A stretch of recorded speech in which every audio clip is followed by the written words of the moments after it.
ఇప్పటి వరకు మీరు మన ఛానల్లో హిమజా కన్స్ట్రక్షన్ వాళ్ళు కన్స్ట్రక్షన్ చేసిన యుక్త ఇవన్నీ వీడియోస్ అయితే చూసుంటారు. 39,990,000 ఇప్పుడు వరకు ఫ్లాట్ అయితే చూడలేదు కదా. పదండి ఫ్లాట్ ఎలా ఉందో చూసేద్దాం. అది చూసే ముందు మీకు ఈస్ట్ అండ్ వెస్ట్ ఫ్లాట్స్ అయితే ఉన్నాయి. అలాగా లోపలికి వచ్చేసాయి. ఇది వచ్చేసరికి హాల్ అండి. టీవీ ర్యాక్ అయితే చాలా కూల్ గా ప్లెజెంట్ గా అయితే ఉంది. వచ్చేసరికి master bedroom and attach washroom కూడా ఉంది. వచ్చేసరికి డైనింగ్ ఏరియా ఫుల్ వెంటిలేషన్ అయితే చాలా బాగుంది. ఏరియాలో ఇటువైపు వచ్చేసరికి మనకి స్టోరేజ్ స్పేస్ కూడా ఇచ్చారు. చిన్న అయితే స్టోరేజ్ స్పేస్ కి కొరత లేదు.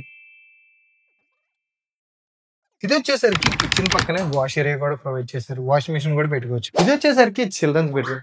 ఎంజాయ్ చేయడానికి బాల్కనీ కూడా ఉంది. కనిపిస్తుంది కదండి HCL కంపెనీ. జస్ట్ అక్కడి నుంచి ఇక్కడికి రావడానికి మన ఫ్లాట్ దగ్గరికి జస్ట్ 1 కిలోమీటర్ మాత్రమే. ఇప్పుడైతే కరెంట్ పోయింది. ఆటోమేటిక్ గా జనరేటర్ కూడా అనేది. ఫ్లాట్ అయితే మొత్తం చూస్తారు కదండి. టోటల్ స్క్వేర్ ఫీట్ వచ్చేసరికి 1190. ఆఫ్టర్ మన పేరు మీద రిజిస్ట్రేషన్ అయినప్పుడు 49 స్క్వేర్ యార్డ్స్ అయితే మన పేరు మీద రిజిస్ట్రేషన్ అవుతుంది. ఎలాంటి డీటెయిల్స్ కావాలనుకున్నా ఇంకా కావాలనుకుంటే కింద ఉన్న నెంబర్ కాల్ చేయండి. Direct owner contact. ఎటువంటి మీడియేషన్ కమిషన్ ఉండదు. డీటెయిల్స్ ఇక్కడతో సరిపోవు. ఇంకా ఫుల్ డీటెయిల్స్ కావాలనుకుంటే కింద కామెంట్ పెట్టండి. మీ ఇన్బాక్స్ కి నేనే సెండ్ చేస్తా full length video. Thank you so much.